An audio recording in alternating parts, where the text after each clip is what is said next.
बल्लभगढ़ के आखिरी शासक राजा नाहर सिंह की मूर्ति का गुजरात के राज्यपाल ने किया अनावरण। इस अवसर पर कैबिनेट मंत्री मूलचंद शर्मा, बीजेपी सांसद हेमा मालिनी, ओम प्रकाश चौटाला, पूर्व सीएम भूपेंद्र हुड्डा, पूर्व प्रदेश अध्यक्ष ओपी धनखड़ समेत पक्ष विपक्ष के दर्जनों दिग्गज नेता एक ही मंच पर नजर आए। ये हमारे को गर्व है क्योंकि स्वतंत्रता संग्राम की पहली लड़ाई 1857 में हुई और इन्होंने सब कुछ त्याग करके देश के लिए कुर्बानी की है। उसके बाद आज़ादी की लड़ाई लड़ी। 1947 में देश आज़ाद हुआ और इस बात का हमारे को प्रेरणा लेनी चाहिए। जो शहीदों को याद करता है मेरी गाड़ी पीछे देश वही आगे जाता है, वही आगे जाता है। बल्लभगढ़ हम पहुंचे हैं इसलिए कि अमर शहीद नाहर सिंह जी जिनका एक स्मारक बना है, उनका मूर्ति बनी है। उन्होंने बहुत बड़ा बलिदान किया है राष्ट्र के लिए। उनके ऊपर एक बड़ा ये स्मारक बना हुआ, उसके उद्घाटन में मैं आई हूँ। ताकत थी और उस ताकत के बाद भी वो राजा नाहर सिंह को हरा नहीं पाए। उस समय अंग्रेज एक अधिकारी था लॉरेंस, उसने लिखा है कि जब तक दिल्ली का कमान नाहर सिंह राजा के पास रहेगी हम दिल्ली को परास्त नहीं कर सकते, दिल्ली पर विजय प्राप्त नहीं कर सकते, खुद अंग्रेज ने कहा। और उसके बाद कोई रास्ता नहीं बना तो चालाकी से, धोखे से राजा नाहर सिंह को संधि का प्रस्ताव देकर के बुलाया गया और उस बंदी के प्रस्ताव में धोखा देकर के अंग्रेज ने नाहर सिंह को बंदी बना लिया, जंजीरों में कैदी कर लिया गया।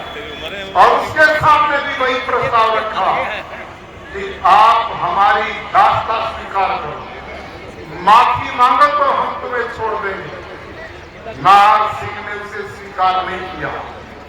भाइयों और बहनों, 23 साल का नौजवान नाहर सिंह जिनकी एक बेटी थी, 1857 की क्रांति प्रारंभ हो चुकी, उस बेटी का विवाह निश्चित हो गया और फरीदकोट का राजा का बेटा विक्रम सिंह के साथ, इधर अंग्रेज के साथ युद्ध हो रहा, उधर विवाह की 17 मई 1857 शादी निश्चित हो गई।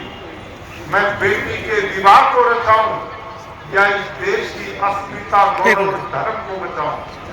राजा नाहर सिंह ने बीच का रास्ता निकाला और होने वाले दामाद की सोने की तलवार को पति मान करके उसके साथ बेटी का विवाह संस्कार करके उस काम को निपटा करके और फिर तलवार लेकर के अंग्रेजों के खिलाफ खड़ा हो गया। अंग्रेजों के छक्के छुड़ा, हिम्मत नहीं पड़ी, अंत में धोखा दिया, संधि का प्रस्ताव लेकर के बंदी बनाया गया और चांदनी चौक पर दुनिया के बीच में अंग्रेज ने जालिमाना हरकत करते हुए उन्हें फांसी के तख्ते पर लटका दिया और उनके साथियों को भी बंदी। उस समय गुलाब सिंह सैनी और भूरा वाल्मीकि को भी उनके साथ फांसी के तख्ते पर लटकाया। और उस समय के युद्ध में 500 ऐसे वीर योद्धा जिनको मौत के घाट उतारा गया। इतना बड़ा बलिदान इस देश की आजादी के लिए। उस समय के इतिहास को आप पढ़ें, जो पत्र मिलते हैं, राजा नाहर सिंह छोटी सी उम्र से ही अंग्रेजों की सल्तनत को भारत से समाप्त करना चाहते थे। इतना क्रांतिकारी वीर जिसने छोटा राज्य होते हुए भी इतना बड़ा बलिदान दिया, वो हमारे लिए आदरणीय है, पूजनीय है और आने वाली पीढ़ियों के लिए वो कितना बड़ा संदेश है। भाइयों और बहनों, लंबी बात में करता हुआ आप उसके इतिहास को पढ़े और जाने। सांसद हेमा मालिनी जी, हमारे आदरणीय पूर्व अध्यक्ष भारतीय जनता पार्टी का ओम प्रकाश धनखड़ जी, यहाँ का विधायक होने के नाते, यहाँ का नेतृत्व होने के नाते राजा नाहर सिंह की ऐतिहासिक नगरी में मैं सारे जिले और बाहर से आए सभी का मैं पहले से धन्यवाद स्वागत करता हूँ। मैं धन्यवाद करूंगा आदरणीय ओम प्रकाश धनखड़ जी का कि सदियों के बाद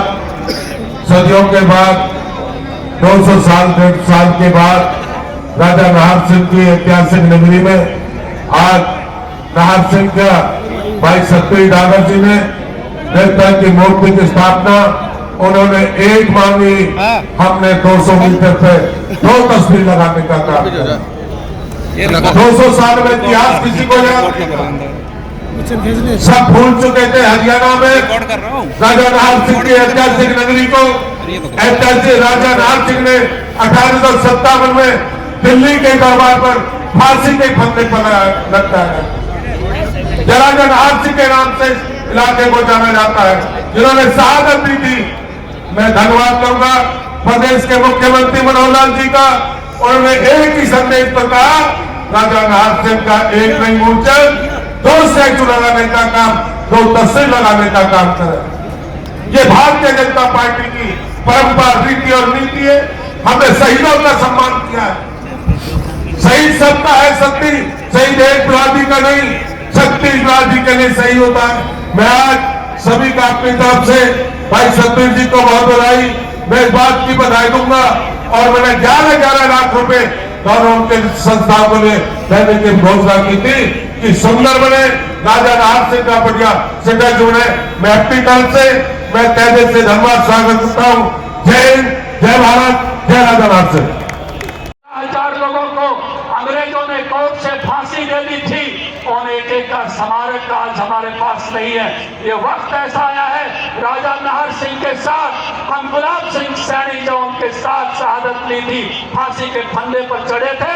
मैं फिर से मूलचंद जी का धन्यवाद करूंगा, उन्होंने उनके नाम पर एक कम्युनिटी सेंटर बनाया है। भूरा वाल्मीकि जो कमांडर थे इनके, वो इनके साथ फांसी पर चढ़े थे। ऐसे ही अनेक वीरों को ये धरती 1857 में उबल पड़ी थी, चाहे लिबासपुर के उतरी राम हो, 35 दिन तक जो क्या रूपा खाती, तांदा जाट, वो बैरागी जिसको तोप से उड़ा दिया था, लाला फकीर चंद और लाला हुकम चंद, जिनको आपके घर के दरवाजे पर समस्त वीरों को श्रद्धांजलि देने का वक्त है। राजा नाहर सिंह के साथ साथ हम उस सारी सरदारी को याद करें जो हमारी आजादी के लिए लड़ी और जिसके कारण से आज भारत के नरेंद्र मोदी जी के नेतृत्व में दिन देख रहा है। मैं अभिवादन करता हूं सारी इस बामन पालों का, जिन्होंने मिलकर और सबके डागर का और इस सारे के सारे इलाके के लोगों का, जिन्होंने इस सम्मान के कार्यक्रम को आयोजित किया है। सबका आभार व्यक्त करते हुए, और मुझे कहा था कि शायद मैं स्वागत अध्यक्ष हूं, तो मैं दिनेश रघुवंशी आपके समय सबका स्वागत भी करता हूं, अभिवादन भी करता हूं, अभिनंदन भी करता हूं और इसी स्वागत की वाणी के साथ अपनी वाणी को विराम देता हूं। सबको प्रणाम, सबको नमस्कार। मुझे इस कार्यक्रम का हिस्सा बनाया, दिल की गहराइयों से आभार व्यक्त करते हुए अपनी वाणी को विराम देता हूं। नमस्कार।